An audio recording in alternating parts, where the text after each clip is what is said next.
Hey, Mom, I'm a YouTube sensation now. Women are throwing themselves at me. What do you think about that? That's terrible. You don't want that kind of woman. Get rid of them. Okay, Mommy.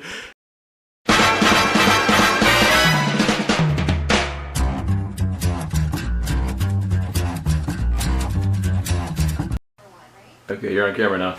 Okay, so we need to create urgency with, the seller finance deal because, you kind of were mentioning maybe shopping the deal around or, just looking for a better deal possibly.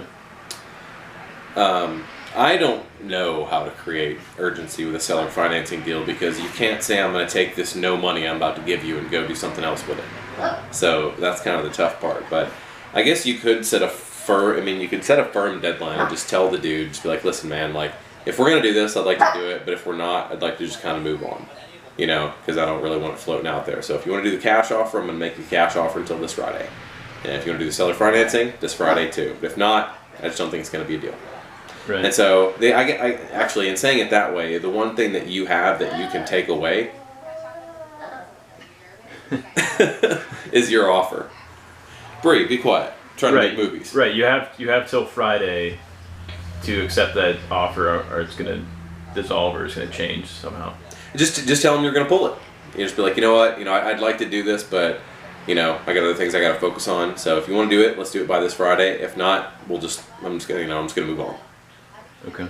So, and whether or not that works, I mean, you really have no ammunition, but it will give him a deadline. It'll give him a reason. Hey, I'm busy. I'm going to move on. I'm not going to hang around for this one little house. If you just act like it's nothing. Right. I mean, because I've closed, cash offers in the past and stuff. Never a seller finance like this, and I'm kind of like thinking to myself, am I being too nice? Am I, too honorable here? Like, what's the deal here? But it makes sense though. He's possibly shopping it around, I guess. I guarantee that's what he's doing because the cash offer wasn't fantastic, and although I think we shaped it well, I just don't think it was enough to motivate him to do it quickly. So, I don't know. I'll just keep trying to. I don't know. Not keep trying to follow up with him, but call him. Leave him a message, hey, let's do this thing by, end of week or whatever deadline you want to set. And if not, I'm just going to move on. Yeah, the same thing with, the cash offer with that Mowerman deal. It looks like it's going to go through. I sent him all the paperwork and stuff. He said he was in town for the weekend and left again. Yeah. So he probably does travel a lot being a salesman like that. I definitely do. He was such a salesman. Like, he couldn't even help it. Because as we're sitting there in the office and we were, like, talking and stuff, he's like... He used the word right after everything he said, right? Because he's just so used to getting people to buy in, right? And what are you doing right now, right? You're just nodding your head and you're saying yes, yes, yes, yes, yes to everything that he says. Put her down on the floor. Let her roam around somewhere else. I don't know what she's doing. Little zoo here. Yeah. Okay. Yeah, so he's like right after every sentence. I noticed that too. For even I think JD does that, and Paul, one of those guys, they're always doing it. But it's a really good tactic if you're in sales because you are getting people to just basically confirm or say the word yes all the time. Gosh, gotcha. Yes. Okay, so I guess with him, he's traveling a lot, so it's kind of a different scenario, different situation. But let's say he was kind of, that he was doing that on purpose. Let's say, so you would say, you would take away the cash offer, lower it, and give him a deadline. Yeah, do the same thing. Worst thing that happens is the deadline passes. That's the worst thing that happens, and you don't get the house. You can't fall in love with real estate deals because then you're going to pay too much. And so don't be afraid to lose a deal because there's plenty of them out there. And, right. Worst thing that happens is he doesn't call you back. Like you were saying, I'm either going to buy your house or the house down the street. Yeah, you can kind of play that with him. That guy's, he's going to go after it, but there's still no problem with giving him a deadline. Also things that you can say is, I've got a construction crew kind of ready to go and do this project. But I am looking at the house down the street, which is going to be about a 2-month project, and so I kind of have to pick which one of these I'm going to do. I can buy both of them, but I'd rather get in here and buy this one first, so we can go ahead and move on, get this thing fixed up, and I can still buy that one because that one's going to be about 30 days before we close. And so I'm just trying to plan, the construction process right. Right. You want to give your guys continuous work. Yeah. Keep them busy, keep them happy, keep money in their pocket. That's a good way to sell it too. Is sell your guys, that are on your payroll. Right. So they're not out of work for So instead of 3 overwhelming weeks. them at once, you're giving them steady work Guilt trip him. over time. Be like, listen, man, if you don't give me this house on Friday, man, like my guys are not going to be able to get like Easter baskets for their kids. Right. Okay. Have you had any kind of scenarios like that have kind of occurred over time, and you either took away the cash offer, and then you cut the deal with seller finance, or vice versa, or whatever? No, everything that I've done has happened rather quickly. I mean, I haven't experienced people not going for it. And I don't know, maybe that was like a credibility piece on our end too, because they came to the office, they know we're a construction company, they knew a lot about us, so they knew that they were serious. And so, maybe some of the things that these get, maybe the Mormon guy, maybe he gets a feeling, he's like, yeah, he's kind of new, I wonder if he's actually knows what he's doing. knows what he's doing, and there's nothing wrong with that, but maybe that's why there could be some hesitation. Gotcha. Yeah, so come with a cash offer, shows them you're serious, gives them a mental perspective that you have something to back, you have some skin in the game, you have something to back it up with, and then you give them different options, and they can kind of have a different mentality. You said with it. They read your sign. Your sign said cash for houses. They read your Craigslist ad. It said cash for houses. Don't make them an offer and go, hey, listen, I want to take your house, but I don't want to give you any money right now. Give them, do what you said you're going to do. Give them the cash offer, but then show them the better way. And if you pitch it as the better way, they're going to think it's the better way, and I'm going to get more money, and here's how I'm safe, and here's how it's all going to work. And once you get better at it, you can start explaining tax benefits. You know what, Mr. Seller, if you receive this, $35,000 right now, depending on what their situation is, they might have to pay a significant amount of tax on that. Right. If you pay them $7,000 a year for 4 years or for 5 years, you're going to have a lot less taxes. I haven't really perfected that talk yet. I haven't talked to myself enough, I guess, or read enough, or really read enough about it. But that's something that I need to kind of work on next, because that's like a next level closing of this. That's how I got Manchester, is because I wanted to pay cash for those, because my cash offer was $45,000 and my financed offer was $60,000 with no money down. But I had those things pre-sold for like $77,000, so that was going to be a killer flip on 2 houses. But he was going through a divorce and did not want to realize $45,000 in cash. Right. Because somebody else was going to realize half of that. Right. So he took the no money down. I pay him $600 a month for 4 years. I get paid $1,375 a month on these properties, and in 4 years I have to pay him like $32,000. So really, the bubble, the balloon. Yeah. Okay. So really, at the end of the day, I've collected the spread between the $600 I pay him and my taxes and insurance. So the spread between that and my $1,375, I make about $600 a month on these properties, and I didn't pay anything for them. So in 4 years, I'm going to have to go back and I'm going to have to refinance one of the houses. So I'll just have to get a $32,000 loan when I have to pay him off, and then I'll have a mortgage payment on that one, which will probably be $300-400 a month. So it'll be a little bit less, and it'll only be on one house. I'll own one house free and clear, and have a $32,000 mortgage on the other one. So what that really means is, over the period of 4 years, I collected that spread. So let's say I'm collecting $500 a month. So that's $6,000 a year that I've realized in profits. So that's $24,000 in profits that I've realized over that 4-year period. And I'm only paying $32,000 now for this house. So if you really want to start breaking this down further, take that $24,000, drop it off that $32,000 sale price, and I only paid $8,000 for these properties. And I didn't even actually pay that. That was paid for by the tenants. Exactly. Yeah. Seller financing. Yeah. Hopefully that comes out nice. We're actually under contract to buy a house across the street from that on Glen Ellen. Okay. It's like rented right now, so that one's an easy one. I have a question for you. So someone came to me. They want to stay in the house for like 2 or 3 more years. They owe $17,000 on it. How do I structure that as a seller finance sort of thing? It's kind of like backwards a little bit. So they owe $17,000. So I have to find out what the mortgage payment is a month, right? All right. So here's what you do. Since there's no so seller financing generally only works easily if they own the property free and clear, if there's no liens against it. So this one has the biggest lien, and that's when a bank liens on it. So you have a $17,000. So what you need to do is you need to find out the details of the loan, figure out what their monthly payment is, with the principal and insurance, included in there. Make sure. Obviously, you're going to be paying the principal.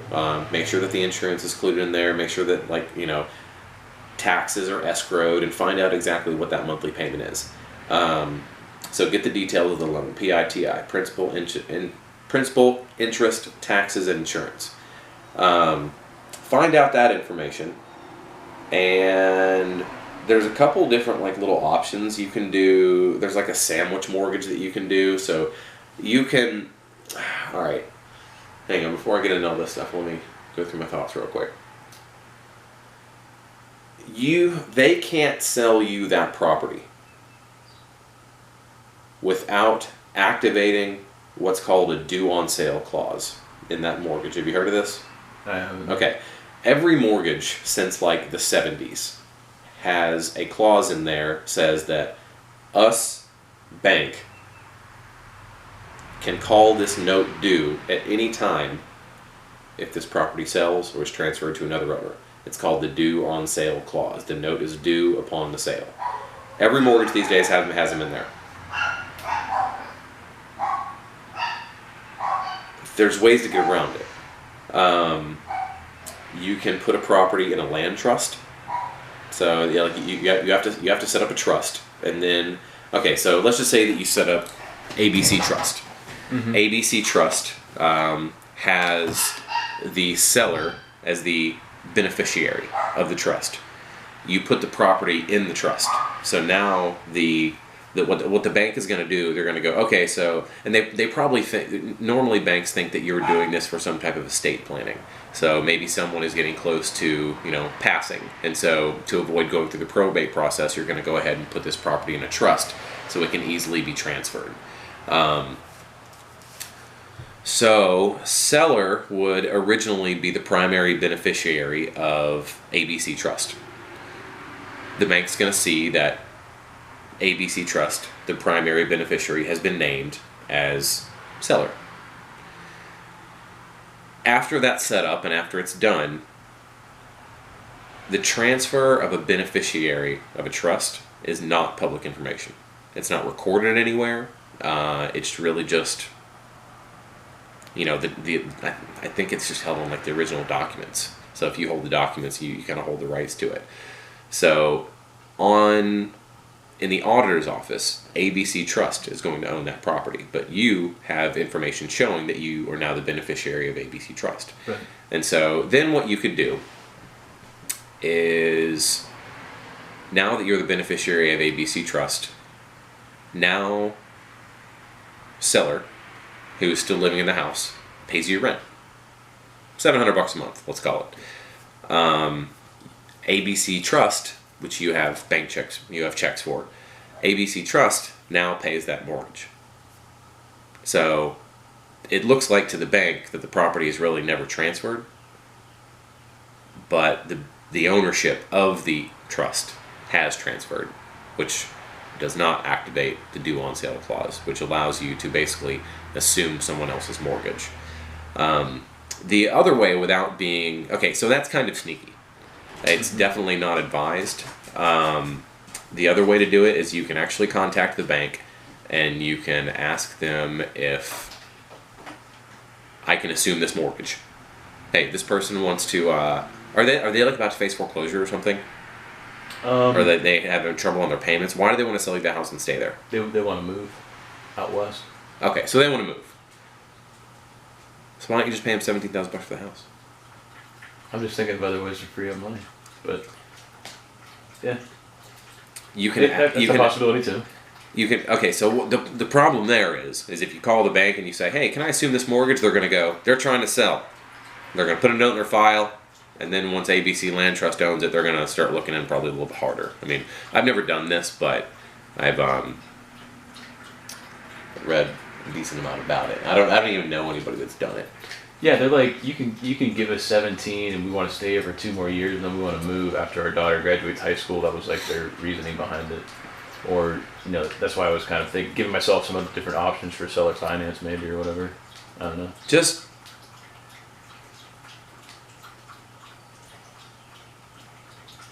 You could just assume the mortgage yourself. Okay, so all right, so you really don't have any risk when you assume a mortgage because it's the seller who takes all the risk in assuming a mortgage, and you also have to explain this to him because how many more years is left on that loan? Do you know? I don't know. You need to find out. You need to find out the amortization date, the day the loan dies. Find out how long is left on the loan because what the seller is going to have to do is keep the loan in their name, and they're going to trust you to make the monthly payments. Which, that's happened a lot in the past where people have worked out deals like this, and then the real estate investor just screws them, and they stop making the monthly payments. They just collect the rent for 18 months until they get foreclosed on, and then one day, the new bank or the new lien holder who bought the defaulted note comes knocking on the door. Hey, this property sold. And there's not supposed to be anybody in it, and these people are blindsided going, I've been paying my rent for the past 18 months. What are you talking about? Well, he ain't been paying the mortgage. Right. The investor isn't taking his cut; he's taking the full amount. So. Right, which is incredibly unethical. Yeah. And of course, nobody advises that except. So at the end of the day, so if they live there for another 2 years and they're paying, let's say, $600 a month, so that would be 600, 6,000, $7,200 a year. And let's say, when did I say that loan was? Or you said July 3rd, 2020. Mm-hmm. They're there for 2 more years. That's 2019. They pay you $600. You're paying the original land contract guy, whatever that thing says. $450 plus another $60, around $514, I think it was. So your right side up $85 a month on a deal that you have no money in, which is what, an infinite return. It's a small amount of money, but you're building equity every month. Is what that's where the juice in this deal is you're building equity every month. You don't really see the cash, but once that payment is done in basically 40 months, you own the house. And now you get $600 a month for something that you didn't pay anything for. I'd do that deal. Cut. Okay. All right. Let's see what he paid for it. So he bought it for $3,000 in 2014. Probably didn't do hardly anything. Maybe he put in $3,000 in 2014. $3,000 in 2014, and he sold it for $28,000. Wow. Okay. Good for him. It's a great business plan, and it's a good way to make a really good cash flow off really crappy houses. But I don't like people that. It's not that I don't like people that do that, but there's just people that do it in a really, really bad way. Like, I was just actually having this conversation with a guy who's about 80 years old and has been doing this business in Camel for the past 40 years. And the thing about this is a lot of people, they'll wait for this exact time of the year. They'll wait for somebody to get $2,000 or $3,000 for a tax return. They'll take it as a down payment on a land contract, and they'll put these people in a crappy house, and they're going to say that you're responsible for the taxes, the insurance, and the maintenance. I'm just a lien holder. The problem is he's not the lien holder. He's the property owner, and he's making them pay for absolutely everything. And what happens when the furnace goes out, or the roof needs to be replaced, or you need to do the windows? And these people they don't have the ability to pay for this. And so you're not, like, what I'm getting at is you have to set them up for success. And if you're not setting them up for success, you're setting them up for failure. That's why their property's in such bad shape, because they can't maintain them. Mm-hmm. And so then what a lot of people do is they stop paying, then they throw them out. And then they do it again. And so they're getting several $1,000s. So they're basically getting their initial investment back. And then everything after that's pure cash flow. But what they're really doing is they're stepping on the faces of poor people to do it. And it's not nice. And it's legal, but it's wildly unethical. It's legal until the point, depending on how you structure the land contract, if they paid like more than 25% and they hold 25% equity in the house, you can't just evict them. You have to foreclose upon them because they now have like a legitimate legal interest in the property because of the amount of equity they paid on it. Right. And I wouldn't know how this deal is set up until I looked into it a little bit further, but I've got a feeling this dude might be a scumbag. Yeah, could be. Got a feeling.